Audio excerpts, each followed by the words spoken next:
You think this is a big game? G-Men, Commanders, Julian Love back in the house. Julian, what's going on, buddy? How are you?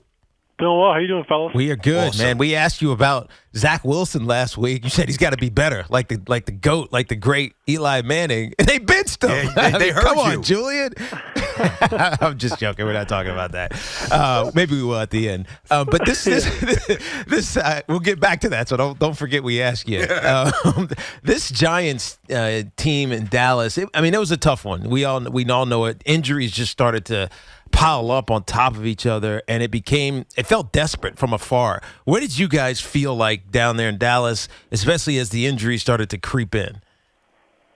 Yeah, it's, I said going into last week, it's tough. Like, you just got to hope guys are ready for that moment, Thursday night, Thanksgiving, like primetime type of atmosphere. So it was electric for sure.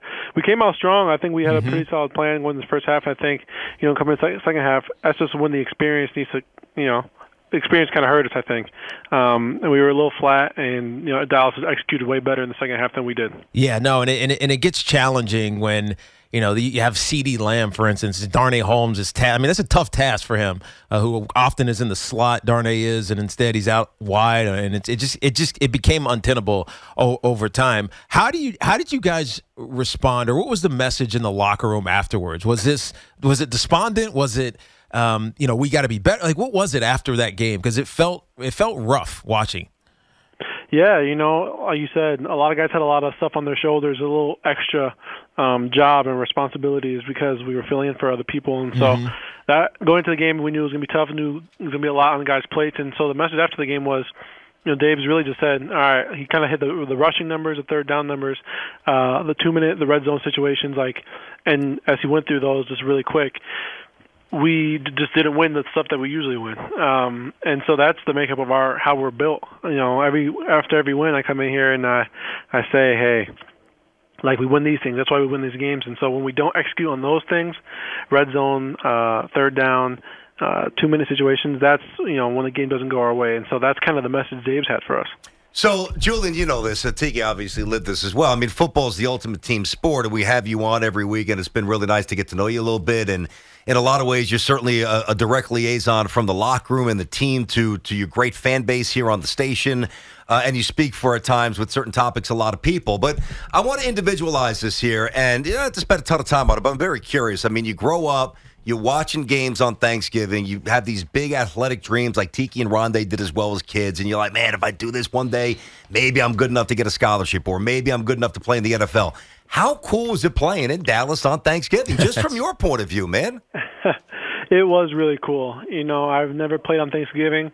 I've been fortunate enough to kind of be in football still around Thanksgiving time with, the state championship games in high school. Yeah. And I was always playing. We were at USC when I was in college, when I was at Notre Dame. And so I'm used to football around Thanksgiving. But it was a little different, I saw it and treated it really as another game day. So I didn't really acknowledge or address that it was Thanksgiving, just so I can stay in my mindset, my sharp routine of kind of how I need to get on game day. That was kind of how I took it. And so then Friday I was able to celebrate. But it was cool. The lights are on. Everybody's watching. People are with their family, their loved ones. And so I just, I felt good knowing, people are watching me do what I do best. Mm-hmm. Yeah, Awesome, no, it dude. definitely was. That's Now, great. you guys sit, Julian, 7-4, and hope you had a fantastic Thanksgiving Friday, Black Friday, Thanksgiving Friday for you. But you guys sit at 7-4 right now. It's Washington, Philly, Washington, Minnesota, Indy, and then Philly. And I know that Dave's said this, at least to the media, that the season starts now, right? This is where you earn it. You are in position to get into the postseason, which is something nobody, not a fan or a pundit would have said was a possibility for this Giants team before the season started. But you guys are here and you control your destiny. What's the process forward? Because this is where it really gets critical. Yeah, it's exciting. I'll tell you one. To be in December football, knowing that you're making a push and you're playing some meaningful games, I haven't been in this position before, and so it's exciting. And really, the message has been do the extra work that needs to be done to make sure you leave it all on the field. At this point, you can't hold anything back. You gotta be fully locked into this team, and commit to winning these games because, like you said, it's in front of us. everything we wanted to achieve is this one game at a time. And when you have 4 division games, this is meaningful ball right here. And so you got to get into that playoff mindset now. Yeah, you have to, and it starts against Washington. And we know what Washington has become, one of the better teams in the NFL over the last 7 weeks. I mean, they're 6-1, and they're doing it because their defense is playing sound, and Tyler Heineke at quarterback. They have some good weapons offensively. Brian Robinson has been fantastic coming back after that offseason incident, and Terry McLaurin is one of the top wide receivers in the NFL. How do you guys attack them? Like, what's your mindset in going after this Washington offense from your perspective? Yeah, I think that it's kind of weird, but they have a similar makeup to what we have going on, or what we've had going on this whole season. They're scrappy. Obviously, they won the 6 of the last 7, but they've been bringing teams to the fourth quarter, kind of how we have been winning our games, and so it's really a battle of like teams. And so what we're focusing on is we have to stop the run first. I think any good defense, any chance of success, you have to be able to stop the run, and then you hit some of their playmakers. We got to eliminate these guys. Like Terry McLaurin is a problem, and so we got to account for him as such, and do better in taking away these elite playmakers from teams. He's not a big guy, Heineke. I want to get back to their quarterback. He's he's listed at 6'1", which means he's probably a tick below that, 6 feet and a half, whatever. He's 210 pounds. He's scrappy. He's got a little moxie. His teammates seem to really like him. But he also seems to be, and I don't want to put words in your mouth, but like the kind of physical body type. If you pop him a few times, he might not be the same guy. He's not thick. He's not 6'5", 240 like Josh Allen or other guys, or even Daniel Jones. So is it imperative that you just knock him around? Yeah, I think when you look at his game, the games he's been in this season, the one thing, when I write my notes on, when I'm doing my scouting and all that stuff, first thing, and it kind of, I don't know if it's a sort of a if you know type of thing. Yeah. But first note I had on him was he has juice.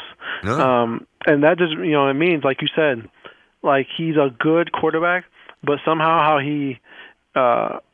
he leads this team and kind of the guy who he is says it all. I mean, he led them to that playoff run a couple of years back, I think.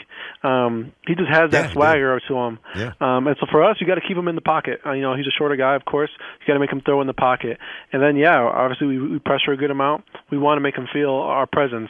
And so that's kind of what we have to do. That's our game plan. And we just got to, account for him and play him straight up in terms of the passing game, but we got to get after him and make him really feel it. So we're talking to Julian Love of the Giants. It's a huge game. Then they have a bye, and then you guys play him again.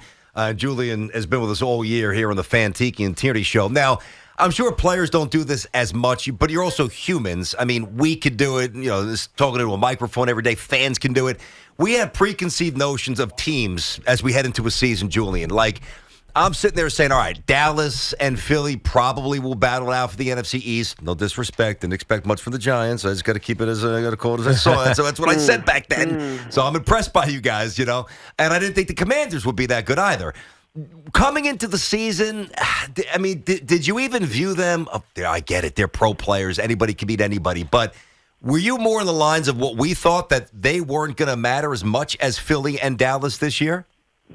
Yeah, I won't say historically because that's not accurate, but the past 5 years or so, I mean, you see these teams that have all the hype, and like Philly, like Dallas, and for some reason these recent years, Washington hasn't gotten that hype. But year in and year out, they're a tough team. That's kind of what their build is, especially since they've had Ron Rivera over there these past 2 years. So, it's easy to, who has a hype train? The Eagles got A.J. Brown, all that. They're adding to their offense. They got Bradbury, they're adding to their defense, all this stuff.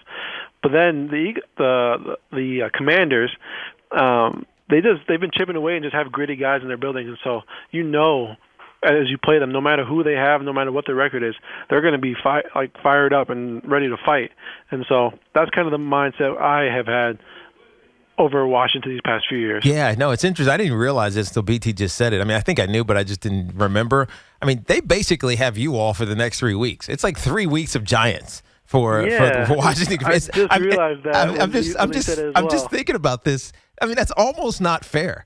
I mean, I don't want to get into a scheduling debate, but they play you, have a bye week, and then play you again. So 3 weeks for and this is a critical point of the season for both them and you. As it sits right now, all 4 NFC East teams are in the postseason. If the season ended now, cliche thing, all 4 teams are in the postseason. They actually have the advantage over you. So this makes it harder because you guys have the Eagles in between. This makes it harder for you. Therefore, does it make this game, this Sunday's game, imperative, like almost a must-win for you all?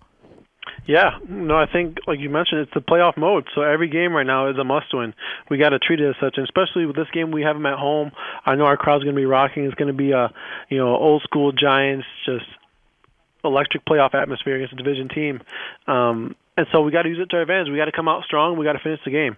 And so I didn't realize until you said it, or you guys said it either, about they have a bye and play us again. That's kind of crazy, but we got to take it one game at a time, and we got to lock into this game, make sure we get this one. You guys feel a little disrespected being home dogs right now? And I'm not saying you're placing bets. Trust me, I get that. But Vegas is saying. Hey, Jim Foster used to bring that up all the time. Hey, really? Vegas has us losing this game. Oh, that dude is hitting round robins. Vegas has you guys as home dogs. That doesn't happen too much, especially for a team with 7 wins at this point in the season. Is that something you guys talk about? Feel a little disrespected?